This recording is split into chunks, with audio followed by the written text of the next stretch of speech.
I really like this card. The reason I do like it so much is we don't see like this level of flexibility on this effect. The one mana give something indestructible is pretty bad. Like by itself is pretty bad.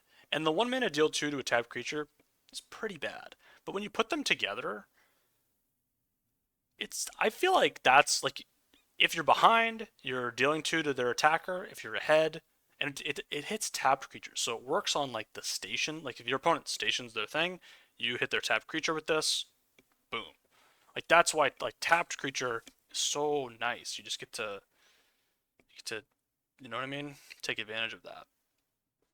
And then, if you're ahead, you have this and it protects your stuff. Like it just kind of it's good when you're ahead, it's good when you're behind.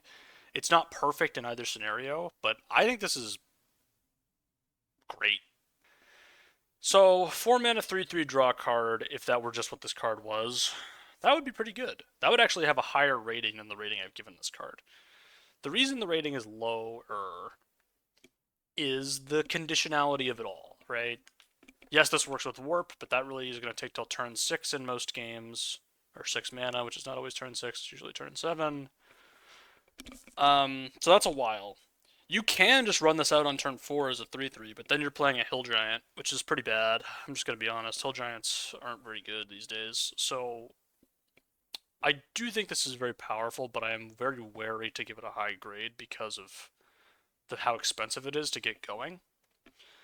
It is a huge threat, and your opponent has to kill it, and if they don't kill it, they lose. But it's also more awkward than maybe it looks. I do kind of like just see this as a card and think bad, like not good. But I think this is maybe like a little less terrible than usual.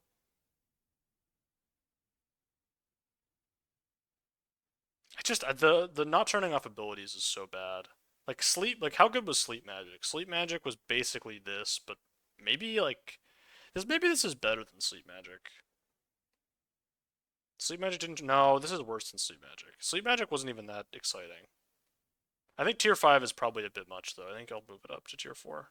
I do think there are applications for this, and like it is kind of like I guess the question is this closer to like sleep magic or is it closer to unable to scream? Unable to scream turned off all abilities and made it into a 0/2, which basically has the same effect as this except it doesn't turn off abilities.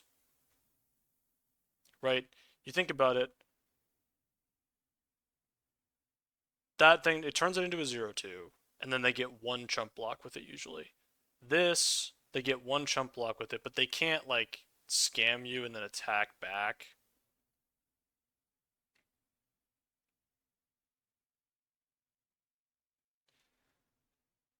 I don't know. I'm kind of talking myself more and more up on this because it really is sort of like I see this card, like I see this archetype of card, and I'm like my brain just goes bad, very bad. Don't take. But then I'm thinking about this. Mm, I don't know, man. But blue really like likes. How much do you care? Like the abilities. I'm gonna move it up again. I'm thinking about moving it up again because I do really think like this is not it's not doing nothing. And they don't just get to like jump infinitely. And they don't really get to station their vehicle or their battle whatever. I call them vehicles. They're basically vehicles. I man, I'm thinking about moving it up again. I am. I really am thinking about it cuz if you're in a slow blue deck and we've seen that all the blue card draw is really good.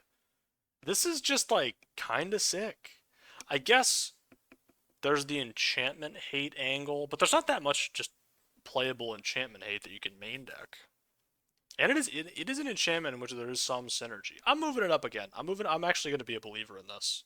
I think I'm at the point now where I trust Wizards enough with these designs that I'm actually going to just be in. I think I'm just in. I think I'm just in on this. I don't know. I think this is bad.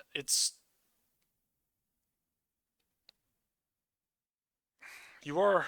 I just feel like giving your opponent a free spell on turn 6 of the game is pretty horrible. It's only on their turn. It's only the first spell. It does. This does draw you.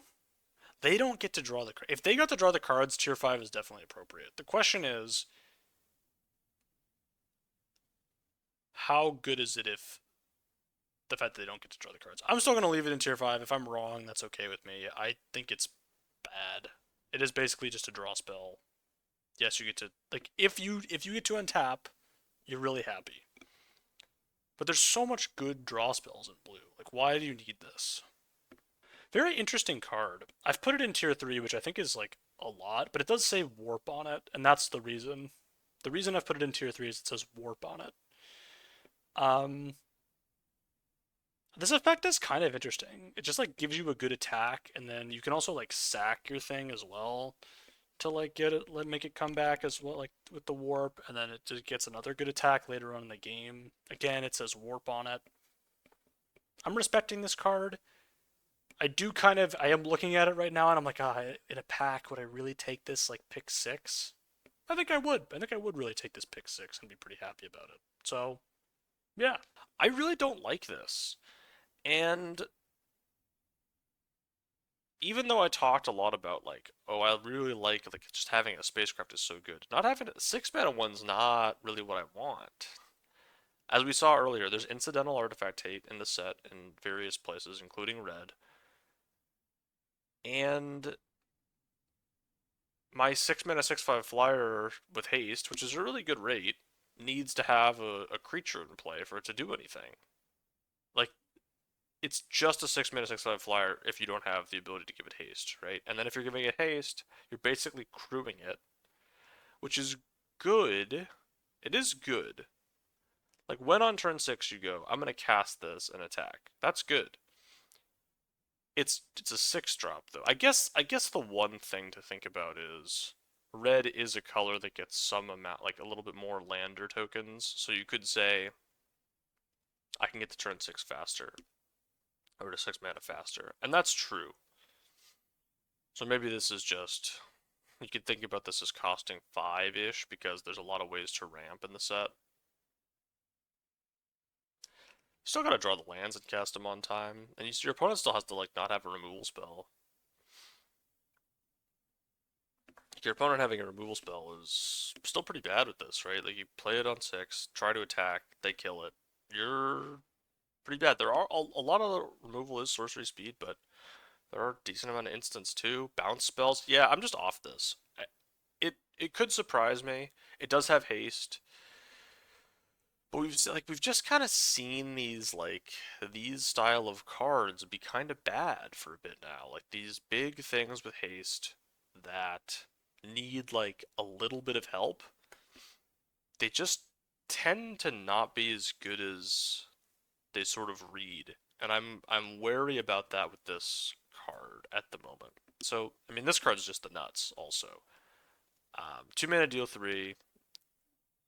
In a lot of games, I would say like at least half of the game states this is gonna be dealing 5, which is basically insane. Like, you know, it only really matters that it deals 3 on turn 2, right? So like before you play your spacecraft, which is turn 2, it's dealing 3, and that's usually enough to kill everything. But later on in the game, you actually can kill others. Like it's just this card is just insane. Like this is just the nuts. I don't know. I don't really have anything to say about it. Biosynthetic Burst. 1 green instant. Put a +1/+1 counter on target creature you control. It gains reach, trample, and indestructible until in return. Untap it. Oh wait, this gives a counter.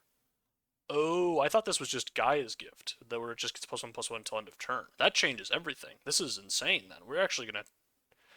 It's still a trick though, man.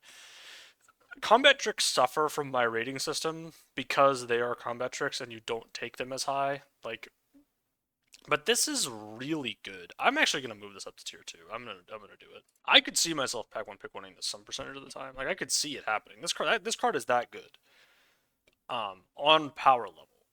But is it that high of a pick? Because the second copy is still great. The third copy is still great. Copy number 4, I don't know. This is going to be one of the most underrated cards on day one by the general population, I think. Uh, Gaia's Gift was really underrated last time, and it didn't even give the counter. So yeah, I mean this just seems great to me.